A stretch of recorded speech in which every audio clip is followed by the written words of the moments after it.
Oh, Luis Sera, our favorite compadre from Resident Evil 4, aiding us in our times of need with the hookups, and fending off the Horde with his unparalleled marksmanship. He's contributed quite a lot to Leon's mission, and he's also played a big part in the events that brought Leon here in the first place. He's involved with Los Illuminados, and his work led to the creation of El Gigante. But he ultimately comes to his senses and attempts to undermine both the cult and Sadler by stealing a sample of the dominant plagas before fleeing. Knowing the lay of the land helps him traverse it with ease, and we've seen he can fend for himself. Quite well, actually. Today, we're looking into how well, and whether he could have been up for the challenge himself. Could Luis Sera have tackled the biggest baddies of Los Illuminados? And could he have brought the cult crumbling down in the same fashion Leon did? Let's find out. We'll be following in the footsteps of Leon's journey. And while that normally means taking to the waters to battle Del Lago, that fight expectedly just crashes when trying to get Luis there. That being the case, our first target is El Gigante. This bruiser packs a heavy punch, but from the looks of how this is starting, I'm not sure Luis will ever be on the receiving end of it. He more or less has El Gigante stun-locked. It only takes a few shots for Luis to cripple the boss, and the rest of his 10-shot combo kicks it while it's down. This process repeats and repeats. Over the course of the battle, El Gigante gets a few swings in that destroy the shacks. One of these land an indirect hit on Luis, but with the field now clear, he's fiercer than ever. The fight drags on, and on, and on. Because El Gigante cannot be killed without directly attacking the parasite. This being the case, and Luis being unable to target it, means he will never be able to down this foe. After more than 200 shots, it seems the boss has finally snapped. Turning around and with a swift swing, he attempts to grab this dude who's been bullying him, and the game crashes. It would seem Luis is done in by his own creation, and though he may have fallen here, we still want to see if he could stand against the rest. Our next boss is a bit of a downsize, despite his big name. The Big Cheese, as Luis calls him, is fought in close quarters within a barn. The process of getting Luis into this fight is the same as with Ashley, so we won't be able to have Luis fight against the second part of the battle. Getting him into the barn is a bit trickier. He doesn't like to follow Leon out of bounds as easily as Ashley, so we have to push him through the barn door. The Big Cheese is scraping for a fight and gets a few hits on Luis, but he'll be returning the pain.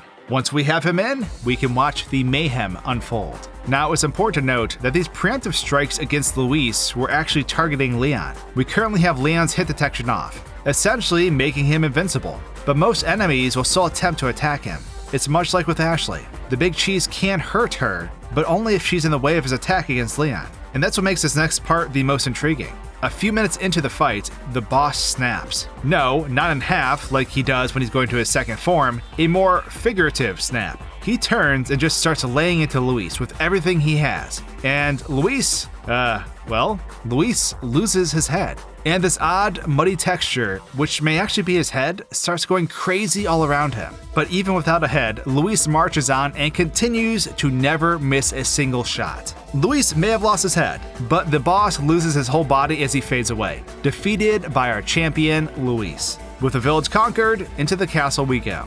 The castle has a lot of unique enemies, but outside of some causing the game to crash, none of them pose a threat to Luis. Garradors can't hear him, Novistadors get shot down. It's becoming the common trend that Luis is unstoppable. The castle holds a creature also known for being unstoppable, and we're pitting Luis against it down in the sewers. Even though we can't see the Verdugo at first, Luis is already taking shots. Every time he tries to attack, he lets the lead fly. We can see how it follows Leon as we navigate the corridor and activate the elevator. Once it's down from the ceiling, it runs around trying to attack Leon. We're standing out of bounds for the moment to see how the fight progresses. It looks awfully one-sided.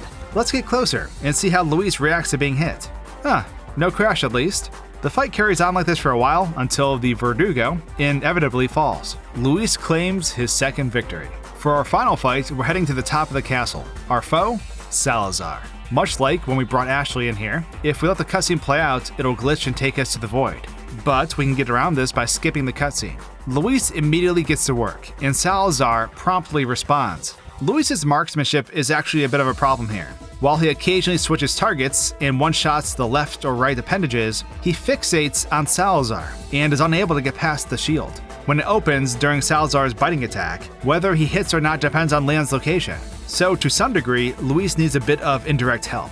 Having Leon stand behind Luis is all we need to do. Salazar is only able to target and damage the player character, in this case Leon. By standing behind Luis, it brings the center appendage into Luis's line of fire. He still only aims for Salazar or the other appendages, however, he'll get a shot against the eyeball of the center one as it moves into his line of fire. The egg now cracked. It's open season for Salazar, and Luis wastes no time. It takes 37 shots to finish the job. Salazar flails, melts from the wall to reveal the way forward, and the game crashes. But Luis has won for a final score of 3-1. Whether Luis will continue on to exact revenge for himself against Sadler, or has the chops to go toe-to-toe with Krauser, remains to be seen. There's also the U3, but with what we've seen up to now, undoubtedly the odds are in his favor. So eager for more adventures with Luis? Check out the video right here. Cheers!